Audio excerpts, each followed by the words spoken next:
बिस्मिल्लाहिर्रहमानिर्रहीम। नाज़रीन इकराम, आज है 28 सितंबर 2025। मैं हूं फरहान अब्बास, आपको अपने YouTube channel the current times पर खुशामदीद कहता हूं। नाज़रीन इकराम, इस वक्त के हालात के मुताबिक ईरान के सुप्रीम लीडर ने एक ऐसा बयान दागा है जिसको सुनकर इसराइल और अमेरिका परेशान हो गए हैं। तफसीलात आपको आज के वीलॉग में बताऊंगा।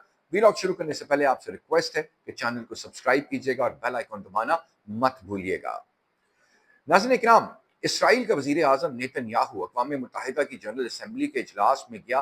वो इतनी शर्मिंदगी और बेइज्जती उसकी हुई है कि उसको महसूस करने के लिए शायद कि पूरी आलमी बरादरी ने उसको एक झटका दिया है और बड़ा ज़ोरदार झटका दिया है। और वो झटका ये था कि अब उन्होंने इसको इस बात का अंदिया दे दिया है कि तुम्हारी किसी भी बात पर एतबार और यकीन नेतन्याहू अब ख़त्म हो चुका है। तुम्हारे पास सिवाय पुराने राग अलापने के और पुरानी कहानियां सुनाने के तुम्हारे पास कोई नई चीज नहीं है। और डर का तो ये आलम था नेतन्याहू का कि इसराइल से अमेरिका वो सीधा फ्लाइट लेके नहीं गया, बल्कि आड़े टेढ़े रास्ते लेकर वो वहां तक पहुंचा।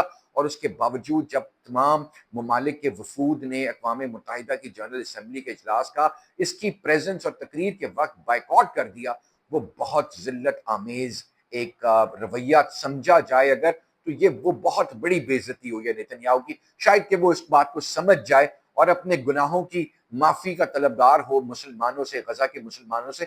लेकिन लगता नहीं है, क्योंकि वो अभी भी अपनी हड हरामी पर उतरा हुआ है। और उसकी हड हरामी की सबसे बड़ी वजह जो है वो अमेरिका बहादुर है। अमेरिका ने उसके सर के ऊपर हाथ रखा है। लेकिन लगता डोनाल्ड ट्रंप के हालात से भी अभी है कि डोनाल्ड ट्रंप भी अपने हाथ को इसराइल के ऊपर से कुछ खींचते हुए नजर आ रहे हैं। इसलिए फलस्तीन की रियासत को तस्लीम करने की बाज़गश्त आलमी बरादरी में रोजाना की बुनियाद पर सुनाई दे रही है। और रोजाना की बुनियाद पर ऐसे बयानात सामने आते हैं जहां पर यह लगता है कि अब लोगों का ज़मीर इस जुल्म और सितम की दास्तानें सुन सुनकर थक गया है, बल्कि अब तो उनका ज़मीर ने एक नई अंगड़ाई ली है जो वो अब मजलूम का साथ देने के लिए तैयार है।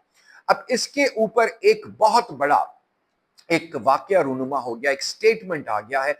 और वो स्टेटमेंट ईरान के जो सुप्रीम लीडर हैं आयतुल्लाह खामनाई की तरफ से आया है। आयतुल्लाह खामनाई साहब का नाम इसराइल के लिए वैसे एक बड़ी दहशत की अलामत है, वैसे एक बड़े डर और खौफ की अलामत है। आप ये सोचिए ना कि जब वहां से ईरान अपने मिसाइल फायर करता था तो इसराइल में सायरन बजते थे और वो जेर जमीन अपने बनाए गए बख्तरों में 48-48 घंटे तक बंद रहते थे। तो ये वो खौफ था एक्चुअली जो ईरान इसराइल के ऊपर अपना साबित करने में कामयाब हो गया।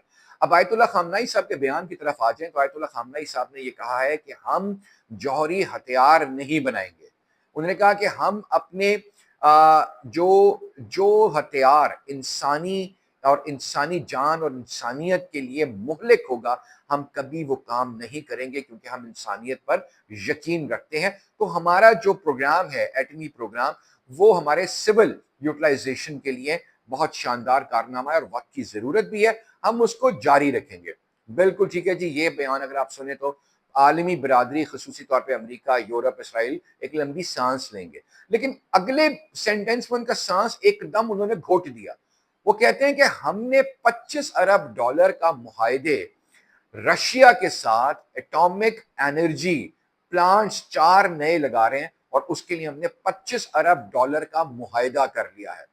ये खबर बयान में जब आती है ना, तो अमेरिका, यूरोप और इसराइल के ना सांस एकदम वो कहते हैं ना घुट जाती है सुन के कि ये 4 नए एटॉमिक प्लांट लगाकर करने क्या लगे हैं। लेकिन वो इस बात को आगे इस तरह इसकी तायीद कर लेते हैं कि हम इसको अपने सिविल यूटिलाइजेशन के लिए अपनी यूरेनियम की अफसुदगी को भी बरकरार रखेंगे, 4 नए प्लांट्स भी लगाएंगे, वक्त की जरूरत है।